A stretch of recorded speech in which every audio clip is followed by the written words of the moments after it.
Okay, yesterday on our book read aloud. There we go. We finished chapter one of Call of the Wild by Jack London.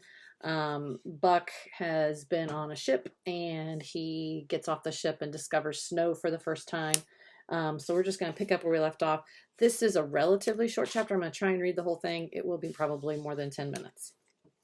Buck's first day on the Dias beach was like a nightmare. Every hour was filled with shock and surprise.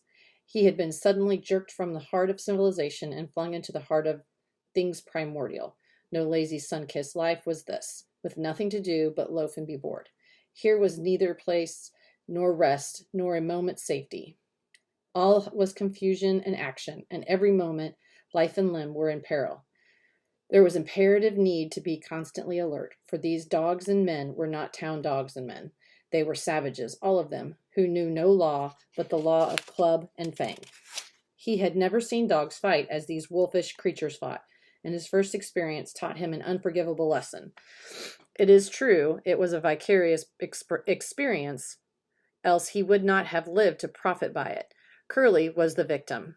They were camped near a log store where she, in her friendly way, made advances to a husky dog the size of a full-grown wolf, though not half so large as she. There was no warning, only a leap in like a flash, a metallic clip of teeth, a leap out equally swift, and Curly's face was ripped open from eye to jaw. It was the wolf manner of fighting, to strike and leap away, but there was more to it than this. 30 or 40 huskies ran to the spot and surrounded the combatants in an intent and silent circle. Buck did not comprehend that silent intentness, nor the eager way with which they were licking their chops. Curly rushed her antagonist, who struck again and leaped aside. He met her next rush with his chest in a peculiar fashion that tumbled her off her feet. She never regained them. This is what the onlooking huskies had waited for. They closed in upon her, snarling and yelping, as she was buried, screaming with agony, beneath the bristling mass of bodies. So sudden was it, and so unexpected, that Buck was taken aback. He saw Spritz run out his scarlet tongue in a way he had of laughing, and he saw Francois, swinging an axe, spring into the mess of dogs. 3 men with clubs were helping him to scatter them. It did not take long, 2 minutes from the time Curly went down, and the last of her assailants were clubbed off. But she lay there limp and lifeless in the bloody, trampled snow, almost literally torn to pieces. The swart half-breed standing over her and cursing horribly. The scene often came back to Buck to trouble him in his sleep. So that was the way. No fair play. Once down, that was the end of you. Well, he would see he never went down. Spitz ran out his tongue and laughed again, and from that moment Buck hated him with a bitter and deathless hatred. Before he had recovered from the shock caused by the tragic passing of Curly, he received another shock. Francois fastened upon him an arrangement of straps and buckles. It was a harness such as he had seen the grooms put on a horse at home, and as he had seen horses work, so he was set to work, hauling Francois on a sled to the forest that fringed the valley, and returning with a load of firewood.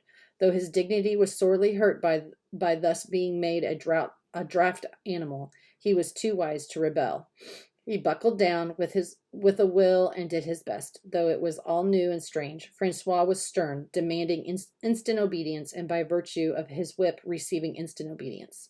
While Dave, who was an experienced wheeler, nipped Buck's hindquarters whenever he was in air. Spitz was the leader, likewise experienced, and while he could not always get at Buck, he growled sharp reproof now and again, or cunningly threw his weight in the traces to jerk Buck into the way he should go. Buck learned easily, and under the combined tuition of his 2 mates and Francois, made remarkable progress.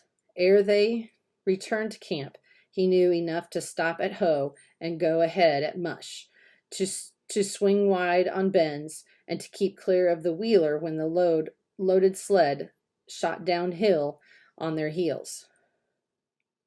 "Tree var good dog," Francois told Perrault. "Dat Buck, him pull like hell. I teach him quick as anything." I am not good at accents, by the way. By afternoon, Perrault who was in a hurry to be on the trail with his dispatches, returned with 2 more dogs, Billy and Joe, who called them 2 brothers and true huskies both. Sons of one mother though they were different as day and night.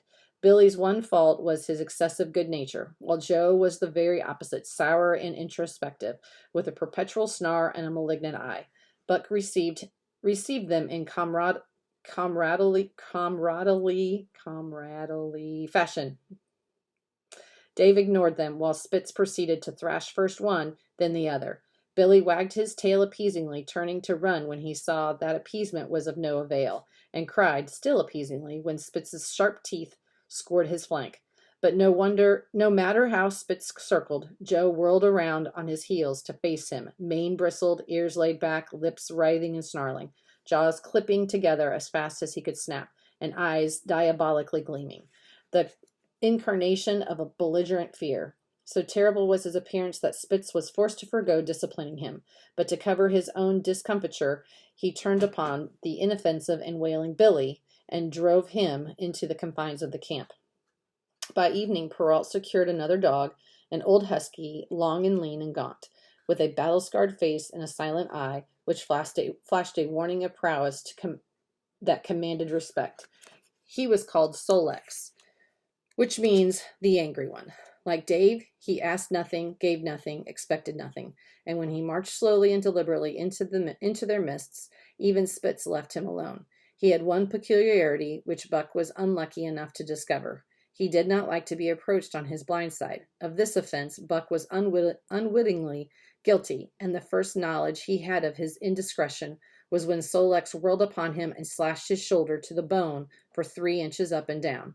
Forever after, Buck avoided his blind side, and to the last of their comradeship had no more trouble.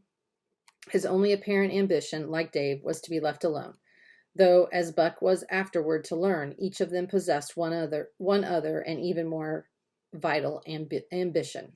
That night, Buck faced the great problem of sleeping. The tent, illumined by a candle, glowed warmly in the midst of the white plain, and when he, as a matter of course, entered it, both Perrault and Francois bombarded him with curses and cooking utensils till he recovered from his consternation and fled ignominiously into the outer cold. A chill wind was blowing that nipped him sharply and bit with especial venom into his wounded shoulder. He lay down on the snow and attempted to sleep, but the frost soon drove him sheltering to his feet. Miserable and disconsolate, he wandered about among the many tents, only to find that one place was as cold as another. Here and there, savage dogs rushed upon him. But he bristled his neck hair and snarled, for he was learning fast, and they let him go his way unmolested. Finally, an idea came to him. He would return and see how his own teammates were making out.